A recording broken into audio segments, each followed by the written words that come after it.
24 big break. ദക്ഷിണേന്ത്യൻ സംസ്ഥാനങ്ങളിലേക്ക് രാസലഹരി എത്തിച്ചിരുന്ന കേന്ദ്രം കണ്ടെത്തി കേരള പോലീസ്.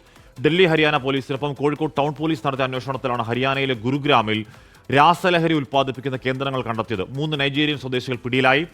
നൈജീരിയൻ സർക്കാരിന്റെ ദുർഭരണമാണ് ഈ ഗതിയിലാകാൻ കാരണമെന്നാണ് പ്രതികളുടെ ന്യായീകരണം. Nigerian government, shame on you people. This is what your citizens are passing through all over the world. Nigerian government, we are so embarrassed. We are not proud of to be in Nigeria anymore. What happened? We are passing this through because of the bad corruption in Nigerians.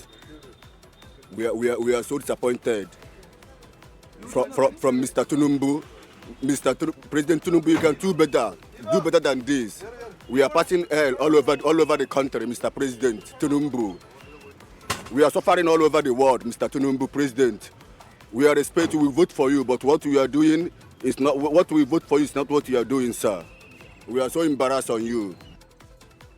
മന്ത്രി M P Rajesh minister ഈ പ്രതി പറയുന്നത് എന്താണ്? പ്രതി രാഷ്ട്രീയമായ കാരണങ്ങൾ പറയുന്നുണ്ട്. Nigerian സർക്കാർ ദുർഭരണം അവിടുത്തെ അധികാര ദുഷ്പ്രഭുത്വമാണ് തങ്ങൾ ഇങ്ങനെ വഴിതെറ്റിപ്പോകാൻ കാരണം എന്നൊക്കെ പ്രതി പറയുന്നുണ്ട്. പോട്ടെ, അത് മറ്റൊരു വിഷയമാണ്. മിനിസ്റ്റർ, പക്ഷേ ഈ അർത്ഥത്തിൽ കേരളത്തിൽ മാത്രമല്ല ദക്ഷിണേന്ത്യൻ സംസ്ഥാനങ്ങളിലേക്ക് രാസലഹരി എത്തിക്കുന്ന ഒരു പ്രധാന കേന്ദ്രം കേരള പോലീസ് കണ്ടെത്തി പൂട്ടി അതിലെ കിങ് പിൻസിനെ പിടികൂടിയെന്ന് പറയുന്നത് നമ്മുടെ ഈ ലഹരിക്കെതിരായ പോരാട്ടത്തിലെ ഏറ്റവും നിർണായകമായ ഒരു ചുവടുവെപ്പല്ലേ മിനിസ്റ്റർ?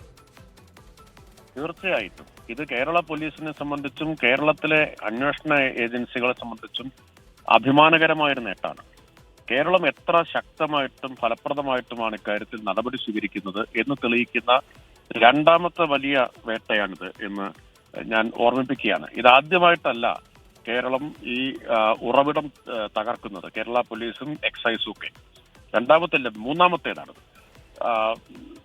ഇപ്പോൾ ഹൈദരാബാദിലെ ഇൻഡസ്ട്രിയൽ എസ്റ്റേറ്റിൽ ഒരു ശതകോടീശ്വരന്റെ 40,000 കോടി ആസ്തിയുള്ള വലിയ സിനിമാ നിർമ്മാതാവായിട്ടുള്ള ഒരാളുടെ ഉടമസ്ഥതയിൽ പ്രവർത്തിക്കുന്ന രാസലഹരി നിർമ്മാണ ഫാക്ടറി കണ്ടെത്തിയത് തൃശൂർ സിറ്റി പോലീസാണ്. ഇവിടെ അറസ്റ്റ് ചെയ്ത പ്രതിയുടെ കയ്യിൽ നിന്ന് കിട്ടിയ തുമ്പ് വെച്ച് അന്വേഷിച്ച് ചെന്നാണ് ഹൈദരാബാദിലെ ഇൻഡസ്ട്രിയൽ എസ്റ്റേറ്റിലെ ഈ ഫാക്ടറി കണ്ടെത്തിയതും അയാൾ ജയിലിലായതും. അത് ദേശീയ മാധ്യമങ്ങളെല്ലാം നല്ല പ്രാധാന്യത്തോടെ വാർത്ത കൊടുത്തതാണ്. ഇപ്പോഴിതാ ഹരിയാനയിലെ ഈ രാസലഹരി നിർമ്മാണ ഫാക്ടറി അതും ഇൻഡസ്ട്രിയൽ എസ്റ്റേറ്റിലാണെന്നാണ് ഞാൻ മനസ്സിലാക്കുന്നത്. എന്തായാലും നിർബാധം ഇത്തരം ഫാക്ടറികൾ പ്രവർത്തിക്കുന്നു ഇന്ത്യയുടെ പല ഭാഗങ്ങളിൽ. അവിടെ നിന്നാണ് കേരളത്തിലേക്ക് വരുന്നതെന്ന് കൂടിയാണ് തെളിയിക്കുന്നത്. അപ്പോൾ ഉറവിടത്തിലെത്തുന്നില്ല എന്ന് ചിലര് കുറ്റപ്പെടുത്തിക്കൊണ്ടിരുന്നു.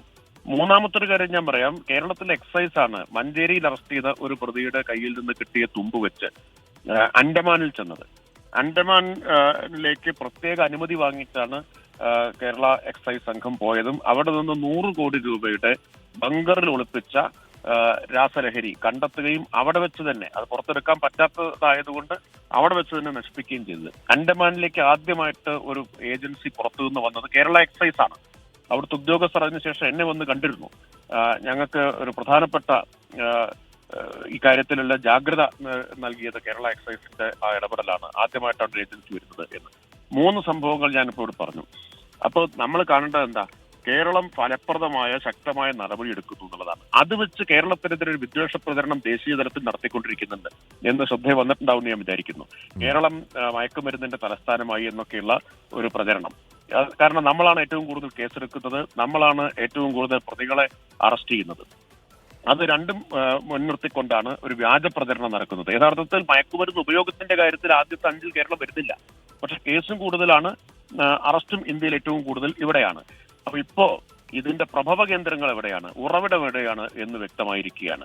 അപ്പൊ ഉറവിടത്തിലെത്തുന്നില്ല എന്ന് പറഞ്ഞവർ ആക്ഷേപിച്ചവരുടെ സ്വാധീന മേഖലകളിലാണ്.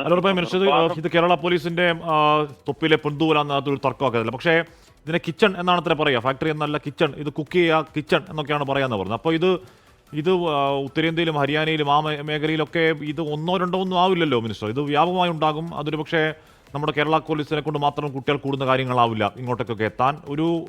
എല്ലാ സംസ്ഥാനങ്ങളിലെ പോലീസും കേന്ദ്ര സർക്കാരും ഒക്കെ ചേർന്ന ഒരു സംയുക്ത വലിയ എഫർട്ട് ഇതിലുണ്ടാവണം അല്ലേ മിനിസ്റ്റർ? നോക്കൂ ഹാഷ്മി, ഞാനിത് ആവർത്തിച്ച് പറയുന്ന ഒരാളല്ലേ. കേരള പോലീസിനോ കേരള എക്സൈസിനോ മാത്രമായിട്ട് നേരിടാവുന്ന ഒന്നല്ല. കാരണം ഇത് കേരളത്തിന് പുറത്താണ് ഇതിന്റെ ഉറവിടം. കേരളത്തിന് പുറത്താണ്, ഇന്ത്യക്ക് പുറത്തുമുണ്ട്. അപ്പൊ കേരളത്തിന് പുറത്താണെങ്കിൽ ഇന്ത്യയിലെ വിവിധ അന്വേഷണ ഏജൻസികൾ നാർക്കോട്ടിക് കൺട്രോൾ ബ്യൂറോ ഉൾപ്പെടെയുള്ള അന്വേഷണ ഏജൻസികളുടെ ഏകോപനം കേന്ദ്ര സർക്കാരിലെ ഉറപ്പുവരുത്തേണ്ടത്. നോക്കൂ, ഹരിയാന എന്ന് പറഞ്ഞാൽ ഡൽഹിയിൽ നിന്ന് ഒന്ന് ഉറക്കെ കൂവിയാൽ കേൾക്കുന്ന ദൂരത്തല്ലേ? അവിടെയല്ലേ ഇത് ഇത്ര ഈ ഏജൻസികളുടെ എല്ലാം മൂക്കിന് ചുവടെയല്ലേ ഇത് പ്രവർത്തിച്ചുകൊണ്ടിരുന്നത്? ഹൈദരാബാദിൽ ഇൻഡസ്ട്രിയൽ എസ്റ്റേറ്റിലല്ലേ ഇത് പ്രവർത്തിച്ചുകൊണ്ടിരുന്നത്? ആരുടെ വീഴ്ചയാണിത്? അപ്പൊ അതുകൊണ്ട് കേന്ദ്ര ഗവൺമെന്റ് മറ്റ് സംസ്ഥാനങ്ങളിലെ അന്വേഷണ ഏജൻസികളെ ജാഗ്രതപ്പെടുത്തുകയും ഫലപ്രദമായ ഏകോപനം ഉറപ്പുവരുത്തുകയാണ് ചെയ്യേണ്ടത്. അല്ലാതെ ചില കേന്ദ്രങ്ങൾ കേരളം ഇത് നന്നായിട്ട് ചെയ്യുമ്പോൾ അതിന്റെ പേരിൽ കേരളത്തെ വേട്ടയാടിക്കൊണ്ടിരിക്കുകയാണ് ചെയ്യുന്നത്.